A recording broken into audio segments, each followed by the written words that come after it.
Hello everybody, it's Alex Grichuhin again. Today we have, of course, a couple items. Now that list, Brianna, do you have that list that's right next to you? Sorry about that. Okay, perfect, thank you. So I'm going to go over a few questions that we've gotten. First is, even if my oxygen doesn't drop, what makes it hard to breathe?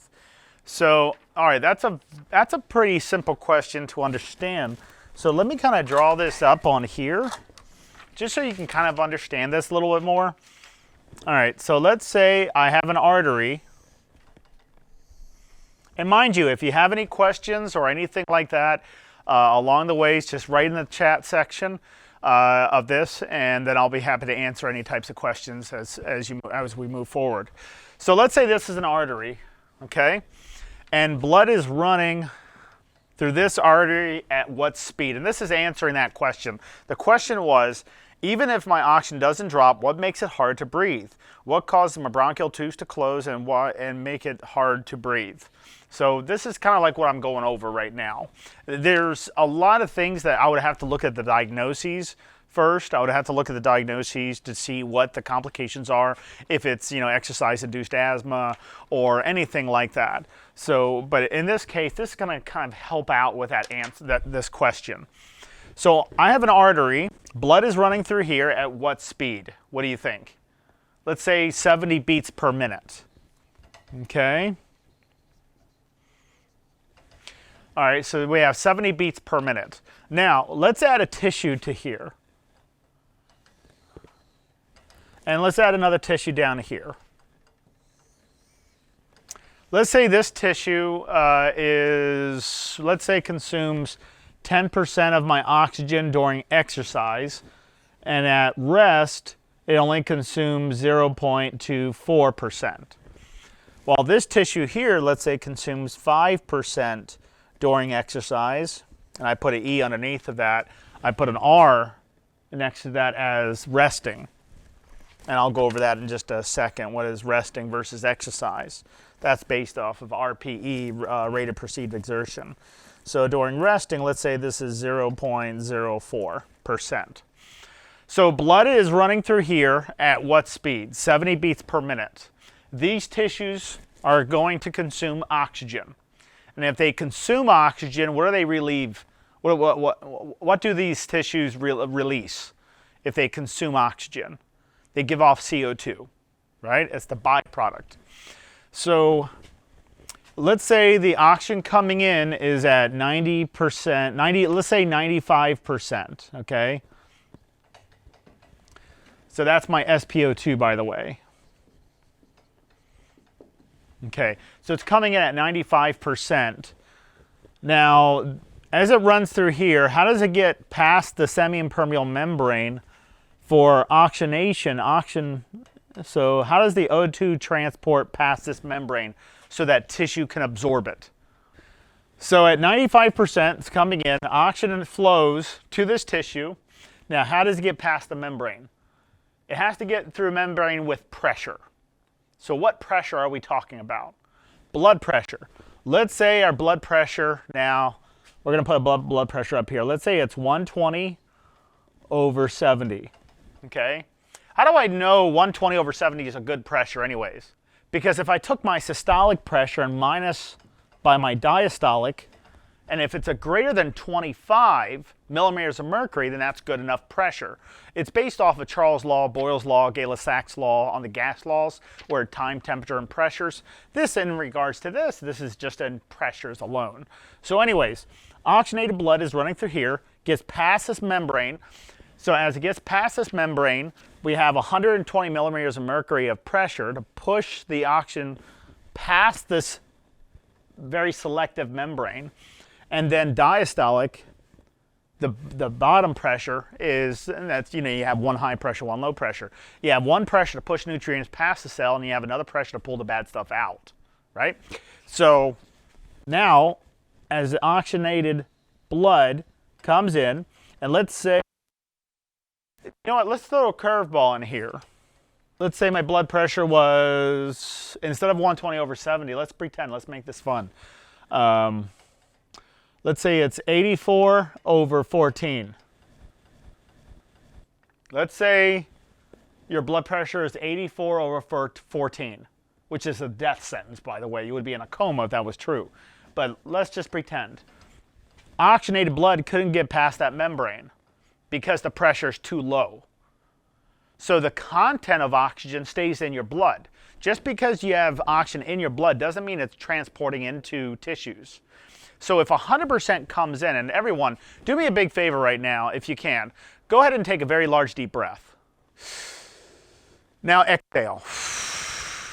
That one breath you just took, 30% of that oxygen, that one breath, just went to your brain. 20% just went to your heart.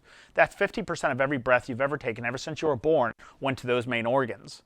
Okay? The 3 organs that consume the most amount of oxygen is your brain, heart, and what else? What do you think? Your liver. Okay? So liver, heart, and brain consume the most amount of oxygen. Anyways, so if the pressure is too low, the oxygen in the blood won't be depleted. That means on your pulse oximeter, what would it read? High or low? Very high, because the oxygen is not being depleted out of the blood. Just because oxygen is in your blood doesn't mean it's going into your tissues. Okay? Just because it's in the arteries doesn't mean it's transporting effectively. Okay? That's another disease, but don't worry about that. So anyways, not enough pressure, but that's not the case. That pressure, even if I subtracted it, the overall pressure, the systolic and the systolic is less than 90, 90 millimeters of mercury. And the diastolic is really low, so the overall pressure is really, really bad. So that won't be enough. The oxygen content at the very end on a pulse ox will show nearly 100%, because the body's not depleting it because the pressure is not good enough to push the oxygen, to deplete the oxygen from the blood. So oxygenated blood is coming in, let's say 95%. We're going to pretend we're not 84. We're going to say we're at good blood pressure. 95% is coming in.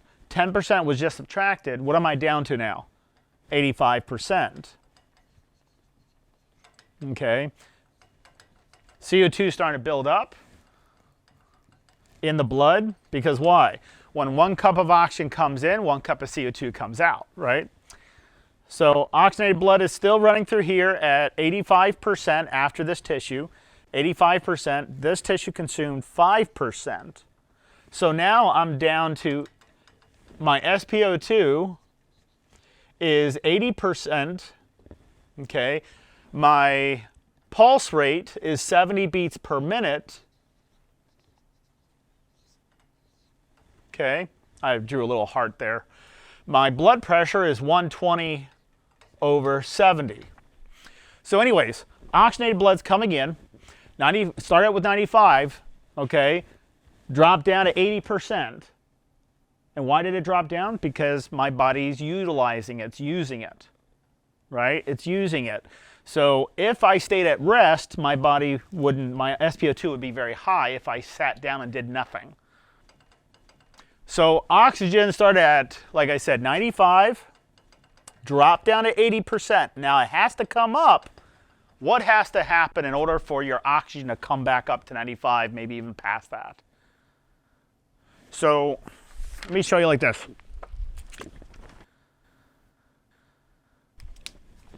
Let me show you like this. Okay. You guys ready? All right. Let's pens and paper. Okay. So oxygen dropped down to 80. CO2 starts building up, so the pH is going to, the CO2 is going to come up, or the pH is going to, they're proportional to each other, okay? They're very well related to each other. The CO2 content is what makes the pH in a sense. Anyways, but as well as the bicarbonate. So if CO2 comes up, pH starts to drop, okay? So the body doesn't want that. So the body doesn't like that. So right now, at 70 beats per minute, boom, boom, boom, boom. That's how fast the blood is running. What this has to do to get that CO2 out from the system so the pH can go back to normal is the heart rate has to speed up. It speeds up when it starts finding a toxicity. In this case, the toxicity is CO2. So when CO2 starts climbing, it's like a pain receptor. If I touch something hot, my first instinct is to pull my hand away so I don't keep burning up, right? Okay, so in this case, CO2 starts climbing. It sends a little signal from your hypothalamus to your pituitary gland and secretes all the way around, calls your adrenal glands, your heart rate, everything to start increasing its workload, okay, because it's trying to flush the CO2 out. See, somebody can breathe as fast as they want, but if the heart's running too slow, the CO2 is just going to build inside the system. Even though it's being depleted a little bit, it depends on the speed of the heart. If my heart rate stayed at 70, I'm going to stay at 80%. My body knows this. So what it's going to do is increase the heart rate. 70 will go to 80, 90, 100, 110. As it starts speeding up, it's giving more oxygenated blood running through, so these tissues can get its fair share of 10% and 5%, which is a total 15%, minus from what was brought into the body. So at the very end, as the blood's speeding up, because my pulse rate's now increasing, I'm left with my heart rate being, let's pretend, 110 beats per minute.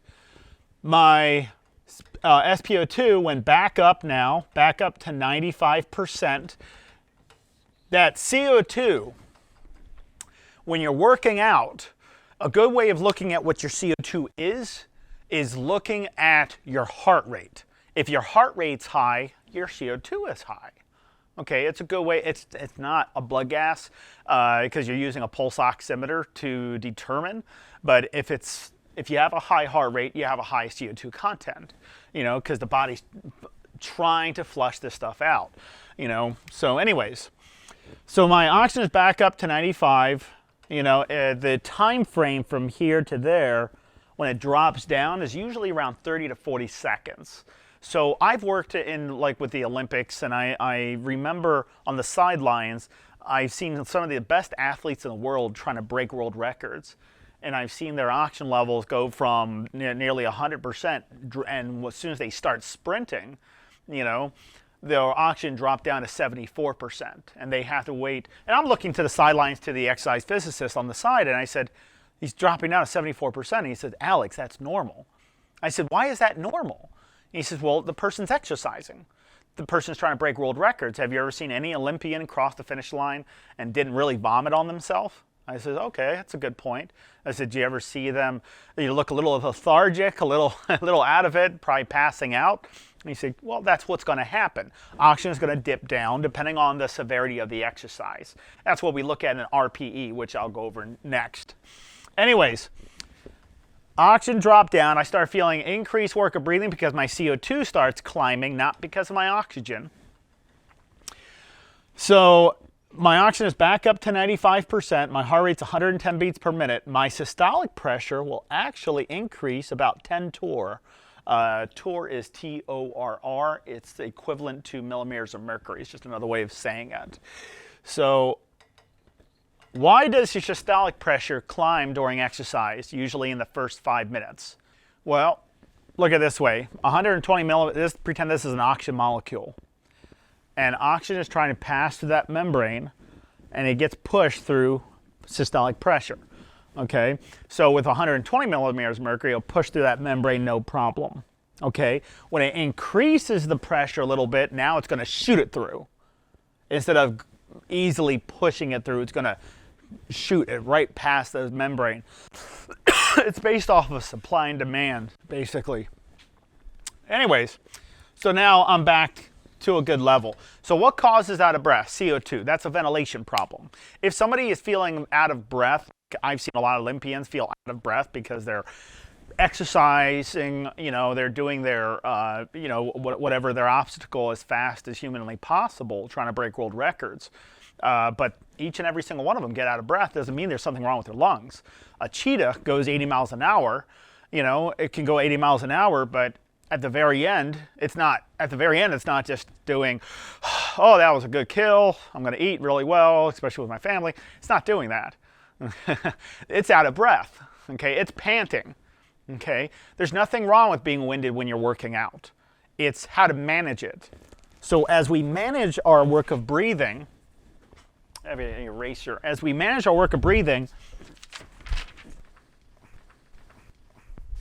So as we manage our work of breathing, we look at work of breathing as an RPE, or a Borg scale, B-O-R-G.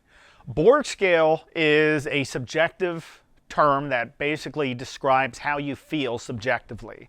So for instance, if I'm feeling out of breath, I don't tell myself like, okay, I'm winded. You know, I can use words or how I feel in a sense. So let's say 10 being the worst, 0 being the least, I'm exercising. Where do I want to stay at when I'm working out? 4 to a 6. So from a 0 to a 10. If somebody was saying they're working out and they're feeling a rate of perceived exertion of a 0, or a Borg scale of a 0 or 1 or a 2, obviously that person's not working hard enough to tolerate hills and stairs and things like that.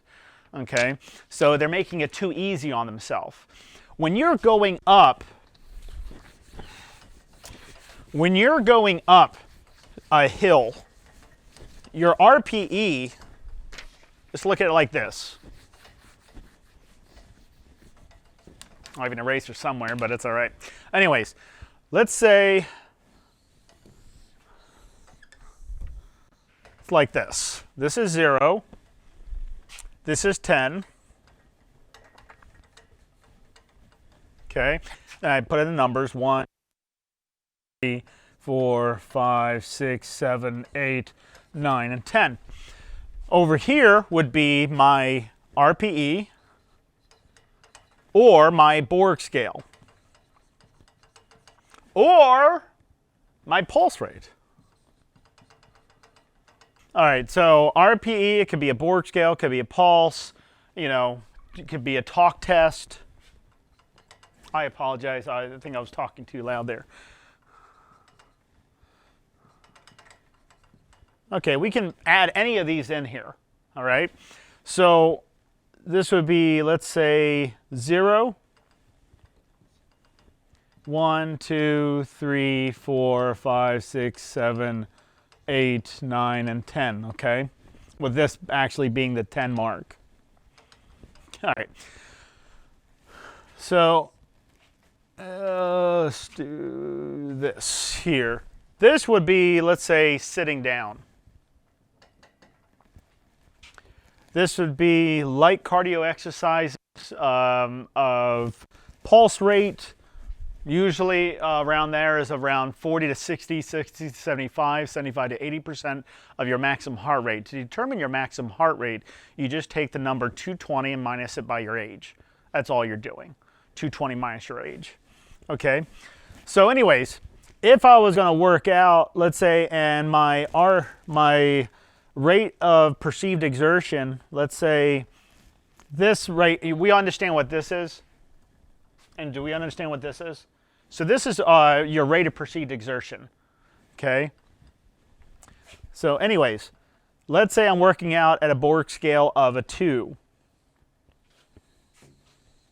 My RP, let's say I'm sitting, okay, I'm sitting.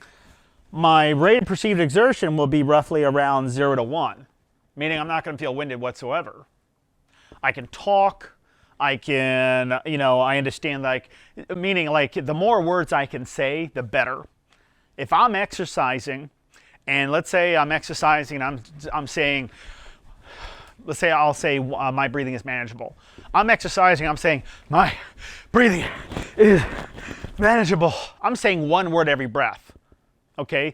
The higher the RPE, the less likely you're going to talk very fluent, like, you know, so another way of saying it is the more I exercise, the less words I can say.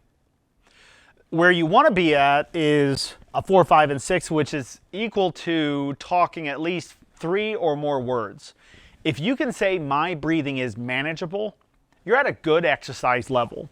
So if you're at a 4, which is a higher RPE of a 3, let's say, or you're at a 6, which is a higher level, which is at a 4, 5, or a 6, let's say, okay, the higher the exercise, okay, the higher the work of breathing, and the less you're going to talk. So you're wondering how out of breath you are. Instead of saying, I feel okay, use a number. You know, 10 being the worst, 0 being the least. If somebody says, Alex, I feel like I'm at a 10, you couldn't be at a 10 because you couldn't be able to talk. Okay? At a 9, you still wouldn't be able to talk. 8, you'll be able to say one word every breath. Like, my breathing is manageable. Okay? Versus this, a safe working out level, okay, would be talk test. You'll be talking about 3 words or more. So let's say I'm at a 5, I should be able to say my breathing is manageable. So let's say I'm exercising and I say my breathing is manageable, and I didn't have to struggle to say that. Then my work of breathing with my exercise is great. If I'm working out and I feel like I can only say one word every breath, not a good workout zone. Your heart rate's going to be too high. Your pulse rate's going to be too high. Your work of breathing is going to be way too high. You're going to feel very anxious. You know, it's not a good exercise level to be at. So when you're working out, you don't want to be out of breath. I mean, how is that going to encourage you? You want to be a little winded, but you don't want to get completely out of whack. Okay? You don't want it to get completely out of whack. I hope that makes a lot of sense there. Let's see, have you ever heard of anything about using your own stem cells to help with COPD and emphysema? Guys, a lot of people look for, it's a great question, you know, it's a great question, but a lot of people look for the easiest technique, which I can understand. A lot of people look for like a simple pill or a medication that will fix all your problems. Nothing like that exists today, okay? With medications, according to FDA, okay, let's say somebody took a medication, all right, let's say it was prednisone, 60 milligrams of prednisone, and somebody came in with, you know, a heavy amounts of, you know, CO2 retaining in the body, and they have a lot of inflammation, and that's what that corticosteroid is going to do.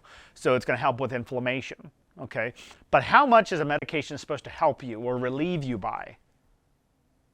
So let's say I took, and I'm not trying to name name brands or anything. If you took a medication and it gave you some relief, it worked. There is no medication that's supposed to give you 100% relief. That's why the best medicine is the exercises that we do here at HRN, okay? When I work out for 15 minutes on a treadmill at an incline of 2 and a speed of 2, my heart rate is usually 94 with a heart rate of 97 to 100. Is that good? Yes, that's actually excellent. Excellent. But remember, base the heart rate, Natalie, base the heart rate off of your maximum heart rate. So let's say you take your maximum heart rate. So it's 220 minus your age. Okay? So if I took 220, and let's pretend I'm 85 years old, 220 minus 85 is 135. And then I want to stay at 40 to 80% of my maximum heart rate, which is 135. So 135 times 0.4 is 54. And 135 times 0.8 is 107. So my range of my pulse should be around 54 to 107 if I was 85 years old. So you have to base your maximum heart rate off of your age. The calculation is it's always 220. It doesn't matter if you're male or female, but it's 220 minus your age. In this case, I pretended that I was 85 years old, took 220 minus 85, which gave me 135. Just multiply 40% and 80%. So I multiplied 135 times 0.4, which gave me 54, and 135 times 0.8, or 80%, which gave me 107. So my pulse rate range is 54 to 107 beats per minute when I'm working out. That's my safe zone. If my heart rate, let's say, goes to 110, 120, okay, then I'm getting too close to my maximum heart rate, which is something I don't want to do. So if my heart rate's going up, what is the problem? CO2? Now, could that be from lactic acid buildup from muscle contractions? Yes. So lactic acid, as you contract the muscle, okay, it gives off lactic acid as it consumes oxygen. The lactic acid in your body will buffer out and turn into CO2. CO2 is what causes out of breath. So if CO2 is climbing and your heart rate's climbing, how do you get rid of that CO2? How do you get rid of more CO2? A common misconception is this. Let's say I breathe like this, okay? And I exhale really slowly out. Versus this. I breathe in, exhale. Which one got rid of more CO2? You would think the first technique would, but the volume is still identical. If you fill up your lungs, let's say you fill up your lungs, a gallon of air is in your lungs. Whether you do it fast or slow, it's the same amount. You're not getting rid of more CO2. It's not like you inhale your oxygen, you're getting rid of all the CO2 from out your body. You would pass out if that was true. So just because you exhale slowly doesn't mean you're getting rid of more CO2. You're just more controlling your breath. So when we exercise, we got to breathe a little faster. Okay? So, and we can go over, pace and depth and, how to walk and breathe and things like that, which we'll go over later on. But as your heart rate increases, your CO2, so how do we fix that? So the problem is we might be exerting ourselves too much. So maybe we need to slow down a little bit, get our heart rate back into place, into the right zone, which in this case, if I was 85, it's 54 to 107 beats per minute. If I was 20 years old, my maximum heart rate is 200. Multiplied by 0.4, multiplied by 0.8, it will obviously be a higher number. Okay? So anyways, my range is 54 to 107. My heart rate's 110. So I can slow down a little bit. That could help. And also, maybe I'm breathing too shallow. You might not be breathing it out enough. You're either breathing like a squirrel, which is around 250 milliliters of volume, or a human being, which is about 2,000 milliliters. Okay? A whale can pull in you can actually fit 2 school buses. If you ever get on Jeopardy or something and they ask this question, you'll get it right. So you can actually fit a school bus into a blue whale's lung, each of them. So 2 buses. That's how big they are. The square footage of a human being's lungs are this big. They're not this small. Okay, you're a human being. You're not a small animal. Your lungs are massive. They start from here and wind up on the very bottom of the rib. That's how the length is. So it's from your shoulder down to just below your, just above your belly button. Okay, so lungs are massive. And you're wondering why you get out of breath so quickly is probably you're not pulling enough oxygen in, which is going to drop your oxygen, and your shallow breath in is probably exhaling a little bit out, a little CO2 out, not enough. So in this case, to drop my heart rate back down, I might need to breathe in a little bit deeper so I can get rid of more CO2 out, not necessarily breathing slow. Okay. So I would breathe in a little bit deeper, and that most likely will drop my heart rate back down to a normal range, keeping myself well in control of my work of breathing or my rate of perceived exertion. Okay. Now, perceived exertion is how, like, let's say, hey, we're going to work out an RPE of 4. Then you're going to understand that your anticipated level of your work of breathing is going to be a little higher. Okay, so if I was going to state that, then you would be fully well aware and prepped. At least you should be prepped to actually tolerate the endurance. Knowing that, okay, so today I'm going to be working out with a high RPE, so I'm going to make sure I don't eat too many carbohydrates. I'm going to make sure that I drink plenty of water. My clothing is proper clothing or attire is my shoes are comfortable, everything, But anyways, the higher work of breathing, the more CO2 is being developed. So you have to understand you got to breathe faster. Okay.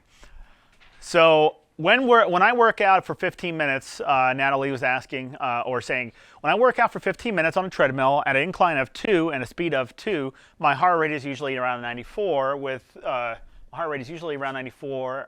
heart rate of 97 to 100 beats per minute. Is that good? And of course, yes, that's great.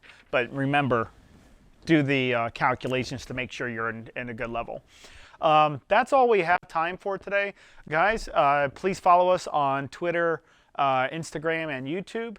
And yeah, I'll see you guys then. Oh, by the way, my new lungs, Mind You Lungs is being revamped, it's being reworked. So you might see that there's a timer on, as soon as you go to Mind You Lungs, there's a timer on there because it's going to be about 2 or 3 days until the website's back running to what we like. We're making it super fantastic, you know, where it's a lot easier to move, you know, the feng shui of the website's a lot easier, is what I'm trying to say. May believe. Okay. All right, guys, that is it. I will see you guys. Like I said, if you're trying to get into the program, sign up. Okay. We'll get a referral from your doctor once we gather the information, and then you'll get started. Other than that, I'll see you guys next time. Please be safe during Thanksgiving. Don't eat too much. The #1 reason to go to the hospitals is overeating. And that overeating could be something that could cause more increased work of breathing, of course, because you're, you know, preventing your diaphragm from opening because your stomach's too full. So just make sure we're not eating too much of everything, but just a good portion is all I'm asking. Other than that, guys, remember, Mind You Lungs will be back open. You can still use it, but it's being constructed. But other than that, have a great Thanksgiving. I have a lot to be thankful for, as well as I know a lot of people have. Yeah, no problem at all. See you guys. See you, Rex. See everybody else. Michelle, Natalie, everybody, Marianne, everybody. Love you guys. See you guys. Bye.